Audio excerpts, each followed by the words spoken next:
Então, voltando à nossa pergunta inicial, o que dirige a sua vida?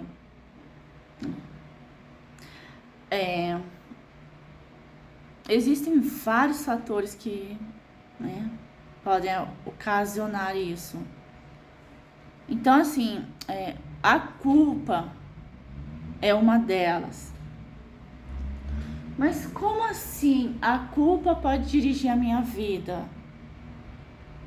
A culpa é um sentimento que nos remete ao passado, né? A gente fica refém de lembranças, né? Fugindo do remorso e escondendo a vergonha, né? Muitas vezes o sentimento de culpa nos faz ficar refém do passado, né? O passado controla o nosso futuro. E isso faz com que a gente sabote o quê? O sucesso. Para a gente ter sucesso, muitas vezes precisamos pôr uma pedra no passado, um sentimento de culpa. Deus nos ensina o quê? A perdoar o outro, mas a perdoar a si mesmo. Não estou dizendo que é fácil a gente se perdoar e perdoar o outro, né? Mas é necessário para o nosso crescimento e amadurecimento, para vivermos o propósito que Deus tem no teu futuro, né? Quando a gente fala em culpa, eu me lembro da história de Caim, lá em Gênesis, né? Gênesis 4:12, que Caim,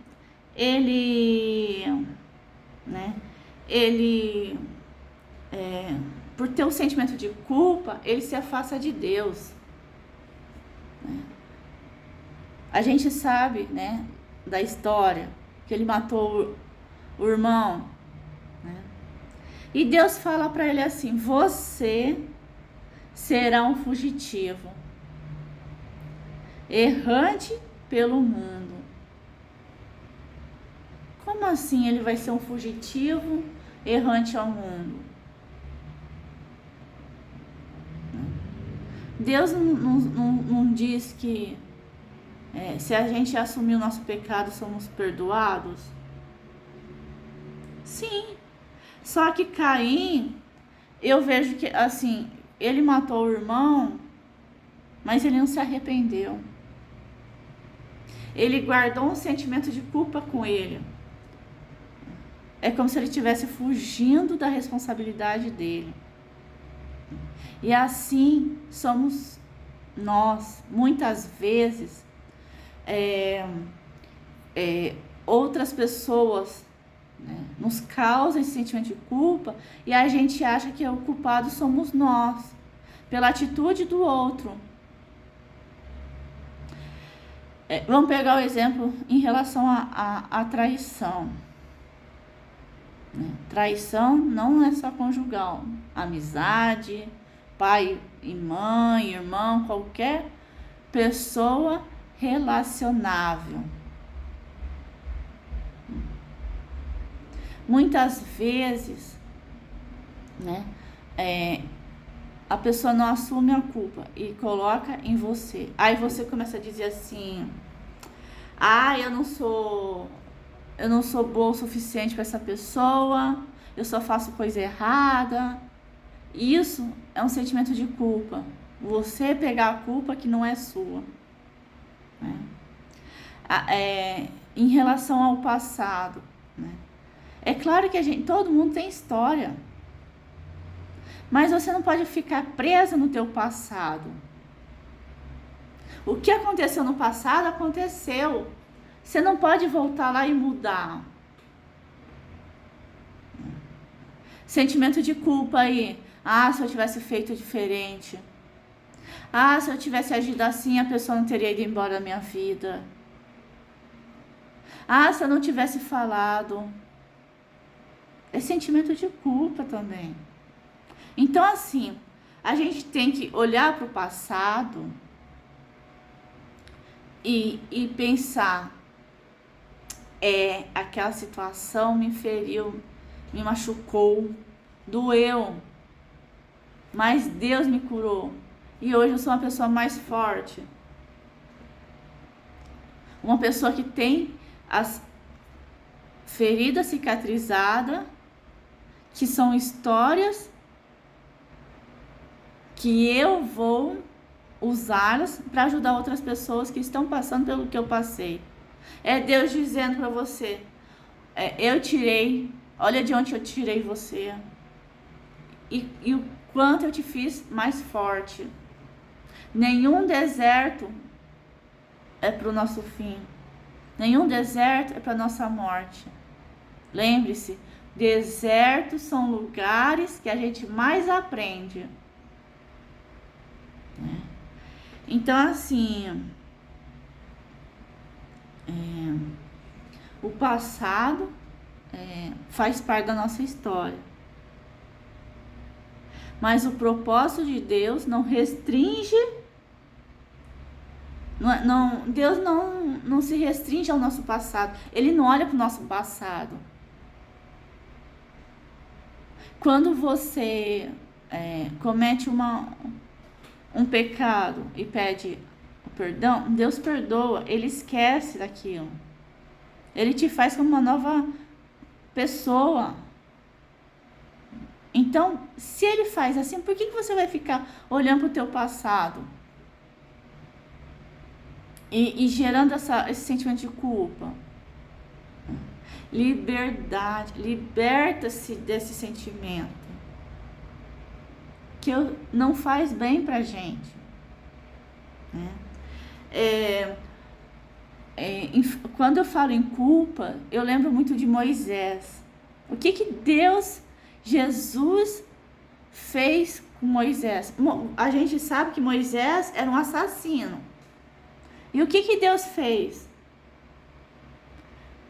Pegou Moisés, perdoou ele por ser um assassino e transformou ele em líder. Gideão também. Gideão era o quê? Era um covarde. Um covarde tinha medo. E o que Deus fez? Fez Gideão, um herói corajoso. Assim como Deus fez em Moisés, transformou ele em sabendo o pecado que Moisés tinha, e Deus transformou ele em um líder. Gideão, com medo, Deus pegou ele e transformou ele em um corajoso. Assim como Deus fez na vida deles, Deus fará na sua vida. Deus faz coisas maravilhosas com o restante da sua vida. Ou seja, quando eu digo Deus faz coisas maravilhosas com o restante da sua vida, o propósito que Ele tem para ti é muito grande.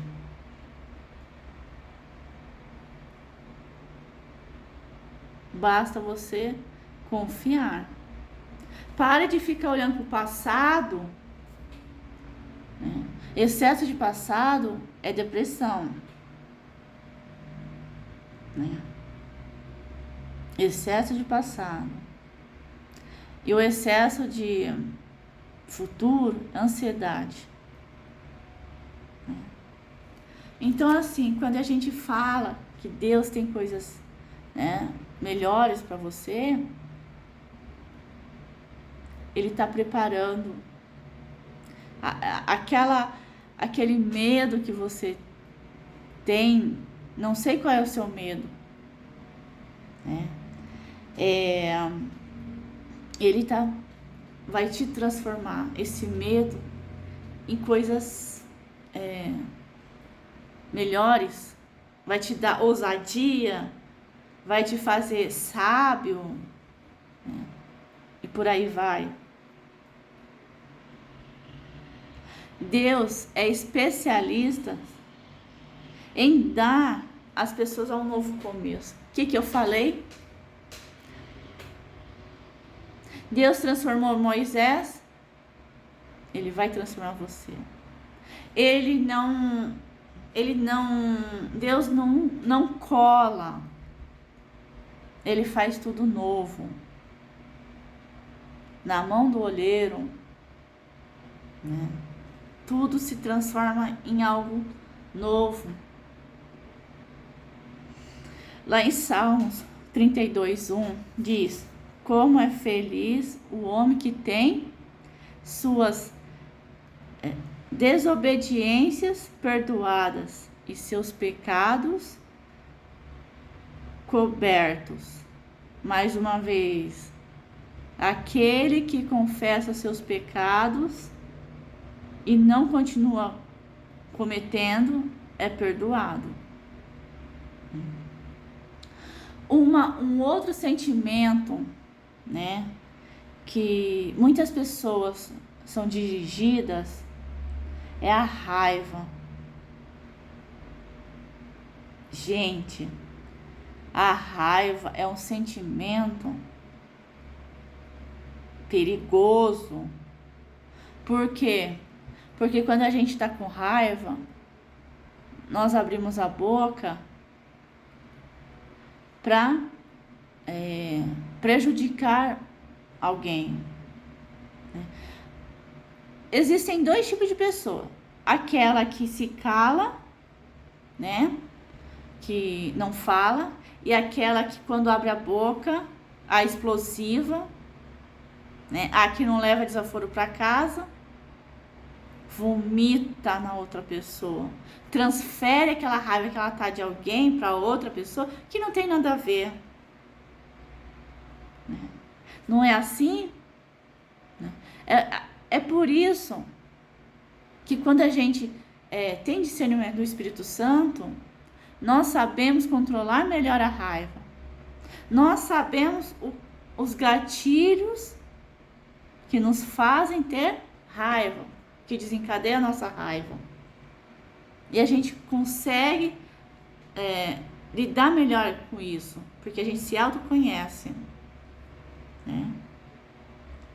E assim como a culpa, né, que a gente muitas vezes fica remoendo aquilo, vem a lembrança e tal, a raiva, né, que gera mágoa,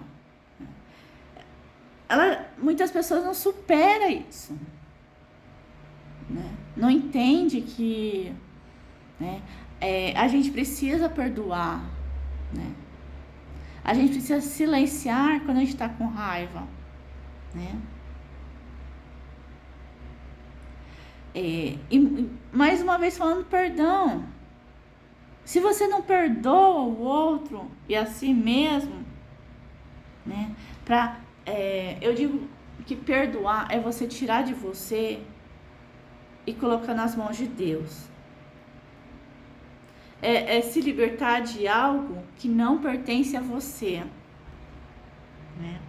E quando você não perdoa, né, você não alivia essa dor, essa mágoa, esse sentimento ruim que você está sentindo em relação a algo que aconteceu, ou em relação a algo que alguém te falou, né? Então, assim, tanto a raiva como a mágoa, elas são inúteis e são nocivas, né? Lá em Jó 5:2, que diz: ficar desgostoso e amargurado é loucura, é falta de juízo que leva à morte. eu lendo esse versículo, remete ao quê? O que me faz pensar? Quando você não libera o perdão, você não se cura, né? Não se cura daquilo do que te magoou, né? O perdão é necessário para a gente limpar o sentimento ruim que a gente tem, para viver em paz. Quando fala falta de juízo, é você querer fazer conforme o teu coração quer. Se a gente for agir como o nosso coração quer, quando alguém te faz raiva, você vai rebater o que ela falou. Isso é agir sem juízo. E quando você tem juízo? O juízo é quando você tem o discernimento do Espírito Santo. Quando você ouve algo que te desagradou, que te deixou com raiva, né? Você pode ficar magoada, pode ficar com raiva, mas você não vai permitir que isso entre no teu ouvido e vá para o teu coração. Então a gente precisa perdoar para viver em paz, né?